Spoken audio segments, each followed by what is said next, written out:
Abateze amatwi mwese ndabaramukije, kaze mu kiganiro ivyo nabageze vyose. Igihe Yesu yasezera abigishwa biwe yabahaye icagezo ngo bagende bahindura amahanga yose abigishwa, ababatize baheze babigishe kwitondera ivyo yabageze vyose. Muri iki kiganiro mutegurirwa mukongera mugashikizwa na jewe Yohani Niyondiko, biciye kuri radiyo Ivyizigiro no ku zindi mbuga zikoresha ubuhinga bwa none. Turigira hamwe kimwe kimwe mu byo Yesu agomba ko tumenya, hanyuma ngo tubigendere bitume dukomeza urugendo rwacu rwo gusa nawe buri munsi. Kaze mu kiganiro cy'uyu munsi. Reka uyu munsi kandi twongere dukomeze ku cagezwe c'urukundo. Dusomye muri Matayo igice ca 22 turabona Yesu Kristo aho yigisha ivyo ubwami bw'Imana. Abafarisayo n'abasadukayo baza kumugeza, bari kubamurondera ko intandaro y'ingene bomufata yaho bomufatira kugira ngo bamwice. Abafarisayo baramubaza ivy'ikori, Yesu arabishura. Abasadukayo baza kuri bamubaza ivyo kuzuka ko bapfuye, Yesu arabishura ababwira ati ni izuka rimaze kuba, nta vyo kurongora no kurongorwa bizoba bikibayeho. Abasadukayo bari abantu batizera yuko, batemera yuko hazuba izuka ry'abapfuye. Abafarisayo baragaruka baza kumugeza, baza rero bamuzanira ikibazo bati, mwami Yesu tubwire nirihe bwirizwa risumba ayandi mabwirizwa? Yesu arabishura. Aha ngo Bibiliya iravuga ngo abafarisayo baramaze kumva ngene Yesu yajoreje abasadukayo ku vyo kuzuka ko bapfuye. Yesu Kristo aca arabishura ati, ibwirizwa rya mbere risumba ayandi ngiri. Turibona muri Matayo 22 ku murongo 37 ati, mukundishe Uhoraho Imana yanyu imitima yanyu yose n'ubugingo bwanyu bwose n'ubwenge bwanyu bwose. Acarongera ko ati, rya kabiri naryo niri rivuga ngo ku murongo 39, mukunde bagenzi banyu nk'uko mwikunda. Aravuga ati, ivyagezwe vyose n'amajambo y'abavugishwa n'Imana vyose vyenena kuri aya mabwirizwa abiri. Uravye rero amabwirizwa abiri, Yesu ni Imana kabisa, kandi yarazi ivyanditswe vyabo vy'Abisirayeli, amabwirizwa Imana y'Abisirayeli. Uravye ugasubira inyuma usanga ijambo rya mbere, iri bwirizwa rya mbere ryari ryanditswe mu gusubira mu vyagezwe 6 ku murongo wa 5. Irya kabiri naryo ryo gukunda bagenzi bacu nk'uko twikunda yarikuye mu Balewi igice ca 19 ku murongo wa 18. Ndakwibutse uri kuranyumviriza yuko Yesu yasize abwiye abigishwa biwe ati, muze mwigisha abantu bose bazokwizera kwitondera ivyo nabageze vyose. Yesu rero hari ivyo yageze, hari icagezwe yavuze ngo ndabaha icagezwe gishasha, mukundane nk'uko naje nabakunze. Ati iki kizoba ikimenyetso, abantu ab'isi nibabona mukundana bazomenya yuko muri abigishwa banje. Yemwe abantu mwese mwakiriye Yesu Kristo, turabigishwa ba Yesu, turabanyeshuri ba Yesu, twigira kuri we, niwe dukurikira, niwe turaba, niwe tugera ikirenge mu ciwe. Ariko Yesu aravuga ati, isi irakeneye kumenya ko muri abigishwa banje. Yego turavuga ubutumwa bwiza, yego wobwiriza ubutumwa bwiza ukavuga, ugafata Bibiliya ukabwira abantu uti nimwihane, Bibiliya ivuga uku nuku nuku nuku. Ariko kandi turi umuco, turi umunyu w'isi. Isi irakeneye kugira iki? Kubona Yesu muri we. Bakuravye gusa, bakumvije ingene uvuga, bakumva bati urya muntu kwera aratandukanye, bakarondera kumenya ni kubera ko utameze nk'abandi, ni kubera ko utavuga nk'abandi. Bati ni umukristo, ni uwa Yesu, ni umwigishwa wa Yesu. Ijambo ry'Imana rivuga ngo bazobamenyera ku vyo bama. Nibabona tumeze nka Yesu, dukundana, tugakunda abandi, kuko Yesu yarabikomeje. Aravuga ati, n'abansi banyu mubakunde, musabira ababahama. Imana idufashe cyane. Aya majambo abiri, ibi vyagezwe, amabwirizwa abiri yavuze ngo irya mbere n'irya kabiri, ubiravye neza ni impfunyapfunyo, ni resume ya vyagezwe 10. Ivyagezwe 10 vya Mose Abisirayeli bari bafise. Ndabigabure mu mice ibiri. Umuce wa mbere uvuga ngo ntukagire izindi mana mbangikanye, ntukibazire igishushanyo, ntugapfe kuvuga izina ryanje, jewe Uhoraho Imana yawe ku vy'ubusabusa, wibuke kuziririza umunsi w'isabato. Ibi vyagezwe bine, aya mabwirizwa ane, uyaravye neza impfunyapfunyo yayo niri rivuga ngo ukundishe Uhoraho Imana yawe umutima wawe wose n'ubugingo bwawe bwose n'ubwenge bwawe bwose.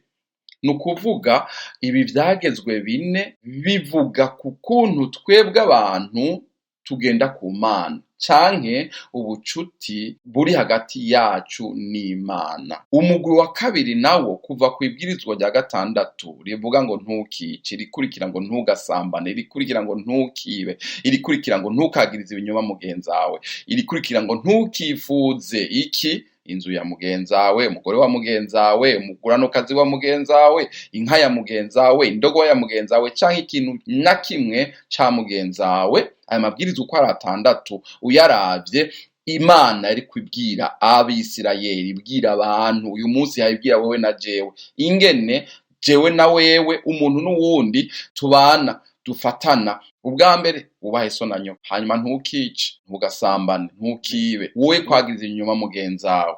Irero impfunyapfunyo y'ibi bitandatu, ivyagezwe bitandatu bivuga ngo ukunde mugenzawe nk'uko wikunda. Imana idufashe cane. Yesu yaravuze ngo amabwirizwa akomeye n'ayabiri, kandi aravuga ati aya mabwirizwa aragendana, arafatanye. Nashaka rero ko tubona ko incamake y'amabwirizwa ane ya mbere niri rivuga ngo dukunde Imana yacu Uhoraho, tumukundishe ubugingo bwacu bwose, imitima yacu yose, ubwenge bwacu bwose. Dushize hamwe amabwirizwa atandatu akurikira, impfunyapfunyo yayo niyi ngo ukunde mugenzawe nk'uko wikunda.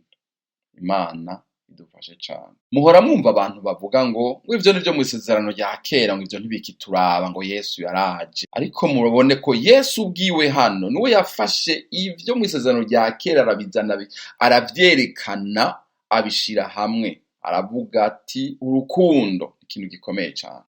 Turakunda kuvuga ngo nkunda Imana, ndakunda Imana, ariko ijambo ry'Imana hano Yesu ariko aravuga ati nimba ukunda Imana ntukagire ikindi kintu uyibangikanya. Nimba ukunda Imana nibi ya mbere mu bugingo bwawe, nibigaragarire hehe mu kubaho kwawe. Ushitse mu bigoye utabaza nde? Uhamagara nde? Iyo bikugoye, iyo wumvise umusongo ucumise, iyo wumvise bati ayo n'amarozi, uja hehe? Wiyumvira iki? Ubwa mbere utabaza nde? Hari abagenda bambariye ku biheko, abandi nabo umwanya wose agira ati ndafise umuntu nca nirukira, ndafise umupfumu nca nja kuraba. Imana itubabarire cane. Imana igomba kuba iya mbere mu buzima bwacu bwose. Kandi umviza ndakubwire muntu uri kuranyumviriza, Imana ni vyose.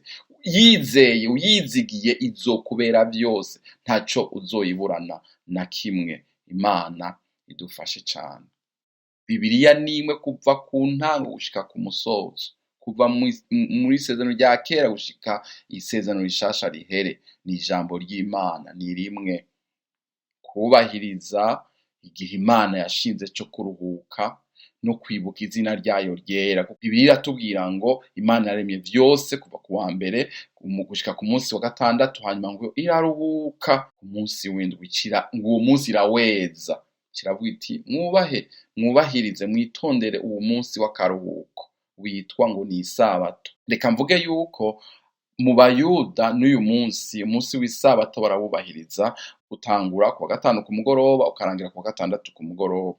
Abakristo rero abizera Yesu Kristo ubu unye dufata umunsi wa mbere w'iminsi indwi, niko Bibiliya iwita, ni ukuvuga umunsi wa Mungu, umunsi w'Imana, ari wo munsi Yesu Kristo yazukiyeko. Abakristo abizera Yesu Kristo bahise bafata uwo munsi Yesu yazukiyeko, bavuga bati ubu ni wo munsi uzohora turuhukiraho, hanyuma tugende imbere y'Imana, dushimagize, tunezererwe, duserebre ukuzuka kwa Yesu Kristo. Uwo mugwi wa kabiri rero w'ibi vyagezwe tangurwa ngo wubahe so na nyoko, Yesu yavuze ngo ukunde mugenzawe nk'uko nawe wikunda. Navuze ngo utwereka ingene ari umuntu n'uwundi, ingene tugomba, ingene dukeneye kubaho ubuzima bwacu. Yesu aravuga ati kunda mugenzi wawe nk'uko wikunda. Ubwa mbere, abavyeyi bacu, abavyeyi bawe, kubakunda kwawe ni ukubafasha vyose, kubumvira, kubafasha, kubasegura muri ibi na biriya, ngo tuba turiko turashitsa ivyagezwe. Cagezwe c'urukundo, nivyo abavyeyi turabakunda, ariko iri jambo ry'Imana ritubwiye ngo wubahe so na nyoko kugira ngo uzurambire mu gihugu. Imana idufashe cane. Reka mvuge ibi bintu bikeyi. Ku cagezwe kivuga ngo ntukice, ijambo ry'Imana yatubwira ngo ubwiye umuntu ngo uwagipfuwe ngo wamaze gutsindwa n'urubanza, ngo mbere ngo aba akwiye kuja mu muriro wa Gehinomu. Kubera iki? Ngo yise umuntu ngo wagipfuwe. Mu yandi majambo, umaze kwica. Ndagomba gukebura abavyeyi twirinde cane. Kenshi hari amajambo isi yatwanduje atubangukira, uza wumva umuntu atutse umwana ngo ico kijuju, ico gipfu. Oyaye, ntabwo bikwiye gutyo. Yaba umwana wawe, yaba umwana w'uwundi, kiya kijuju, Imana itubabare. Bibiri ivuga ngo ubu umaze gutsindwa n'urubanza. Ibaze umwana wawe niwe wise ngo wakijuju. Bibiri ivuga ngo ubu ukwiye kuja mu muriro wa Gehinomu. Uravye umugore wa mugenzi we akamwifuza, reka mvuge nti n'umugore aravye umugabo wa mugenzi we canke umuhungu kanaka arengana harya akamwifuza, aba amaze gusambana nawe. Bibiri ivuga ngo ntugasambane. Dukunde bagenzi bacu nk'uko twikunda. Kunda umugabo w'urya mugore nk'uko wikunda. Kunda umugore w'urya mugabo nk'uko wikunda. Kunda urya muryango wawe nk'uko ukunda umuryango wawe. Nimugomba ko umuryango wawe umererwa neza, reka konona umuryango w'uwundi muntu. Bibiri iduhamagarira kubaho ubuzima bwera, kubaho une vie iri sainte, iri pure.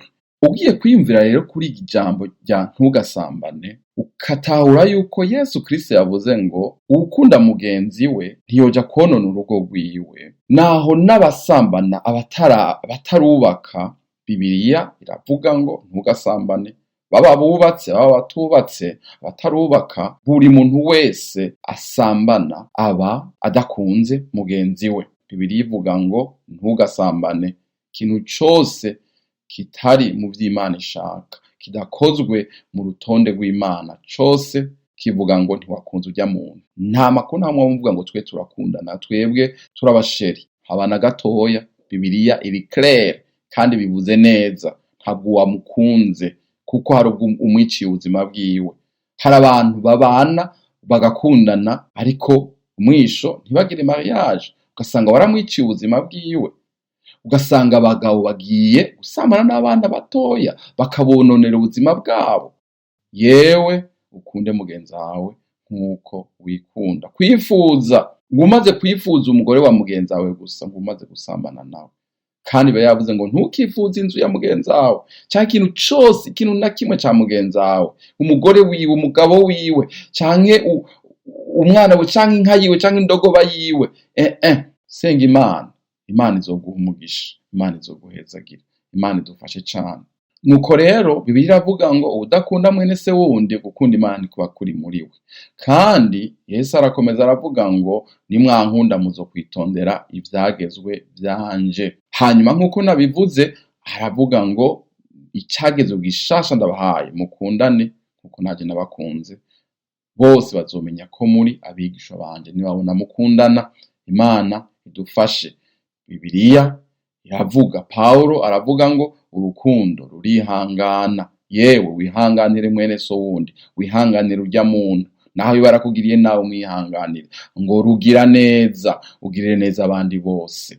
Ico utagomba ko abandi bakugirira nawe ntukigirira abandi. Ico wifuza ko bokugirira aba arico ugirira abandi. Imana idufashe. Urukundo ntirugira ishari, urukundo ntigwihayagiza, ntigwihimbaza, ntirukora ibiteye isoni. Igiteye isoni cose tukireke. Ntirurondera ivyarwo, ntigwiciraho, ntigwiyumvira ikibi ku bantu, ntirunezererwa ukugabitanya kw'abandi. Imana idufashe cane. Ariko runezeranwa n'ukuri, rurenza ko muri vyose, gwizera vyose, gwizigira vyose, gwihanganira vyose. Nguru urukundo, icagezwe Yesu yasize atugeze. Aravuga ati muze mubigishe kwitondera ivyo nabageze byose. Uyu munsi nashatse kukwibutsa iki cagezwe c'urukundo. Imana iguhezagire, Imana idufashe twese. Amen. Ndabashimiye mwebwe mwese mwateze amatwi ikiganiro ivyo nabageze byose. Twizeye ko mwafashijwe n'inyigisho y'ubu munsi. Tubifurije umugisha w'Imana mu banyu no mu byanyu. Naho ubutaha.